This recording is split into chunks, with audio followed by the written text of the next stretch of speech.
तो भई मेरे एक दोस्त हैं और कोलीग भी हैं, तो आजकल वो गीतांजलि की स्टडी कर रहे हैं। तो उन्होंने मेरी राय पूछी है इस वाली पोएम पे, ये 33rd पोएम है गीतांजलि की। पहले मैं पढ़ देता हूँ, फिर देखते हैं इसका क्या मीनिंग हो सकता है। When it was day, they came into my house and said, "We shall only take the smallest room here." They said, "We shall help you in the worship of your God and humbly accept only our own share of His grace." And then they took their seat in a corner and they sat quiet and meek.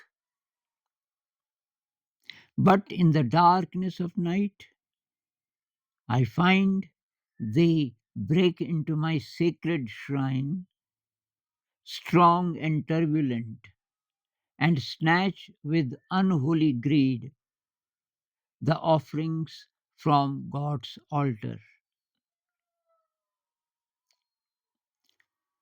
तो इसका मोटा meaning तो ये है कि भई पहले शाब्दिक मीनिंग करते हैं। तो बोल क्या रहे हैं कि दिन के समय वो आए और रिक्वेस्ट करने लगे, हमें अंदर आने दो और हम बहुत कम जगह लेंगे और चुपचाप बैठे रहेंगे। और उन्होंने ये भी कहा कि ये जो आप भगवान जी की पूजा करते हो, उसमें हम आपकी हेल्प करेंगे, जैसे फूल-फाल लाएँगे कुछ भी। और जो भगवान जी तब आशीर्वाद देते हैं, उसमें से कम लेंगे। यूँ कह लीजिए भगवान जी का जो प्रसाद है, उसका कम से कम हिस्सा हम ग्रहण करेंगे, हमें ज़्यादा कुछ नहीं चाहिए।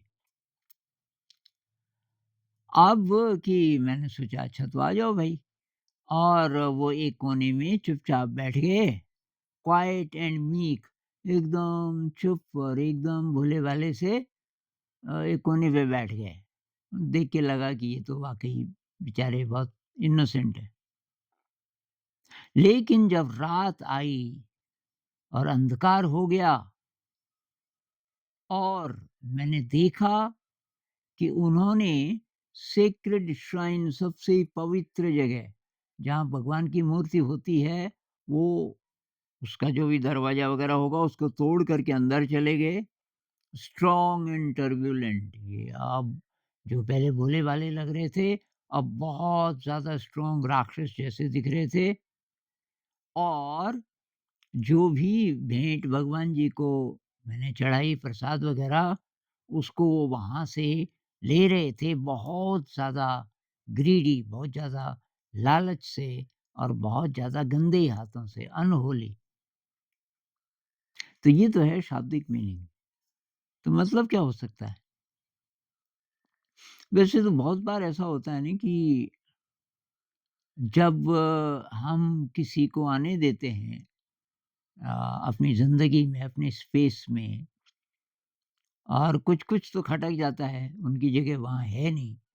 लेकिन अब बहुत भोले-भाले से रिक्वेस्ट करें, हम बोलते हैं चलो भई, कोई बात नहीं है। लेकिन वो बाद में बहुत ज़्यादा मतलब दुर्जन वृत्ति वाले निकलते हैं, ये पता ही नहीं रहता। इसके कुछ-कुछ उदाहरण मेरे दिमाग में आ रहे हैं।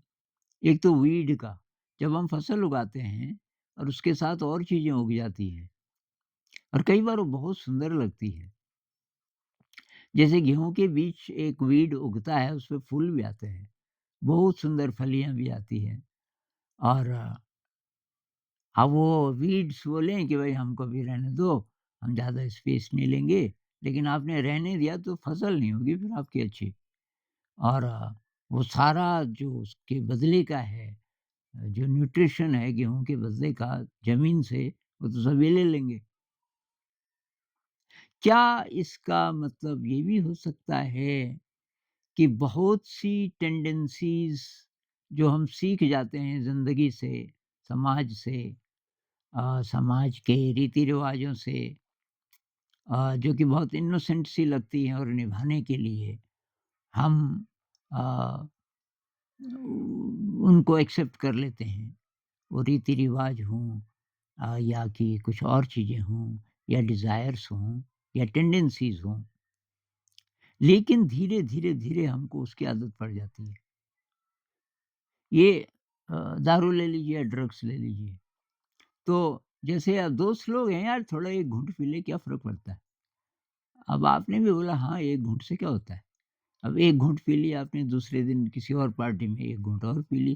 धीरे, धीरे, धीरे उसका टेस्ट अच्छा लगने लगा। अभी तक भी आप अवेयर हैं। इसमें है ना कि दिन के समय में वो आते हैं भोले-भाले से।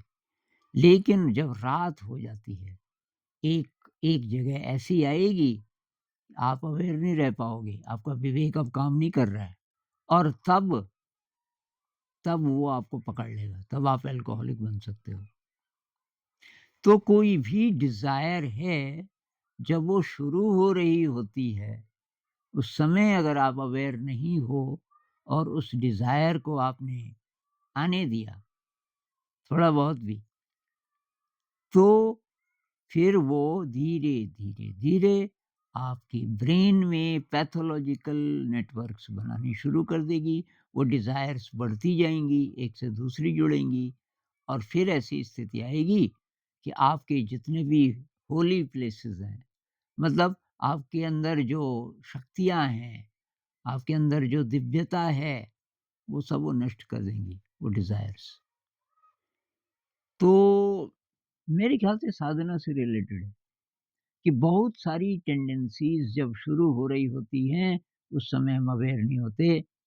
जो पेरेंट्स हैं, क्योंकि उनमें वो टेंडेंसीज़ हैं, तो वो बच्चों में भी जा सकती हैं, और चाहे हम एडल्ट्स भी हैं, हम कुछ-कुछ नई टेंडेंसीज़ को ग्रहण कर सकते हैं, अ, समाज के कारण, कि समाज ऐसा है, और तब थोड़ा बहुत निभा लेते हैं, लेकिन बाद में वो बहुत बड़ी प्रॉब्लम आपके लिए खड़ी कर सकते हैं।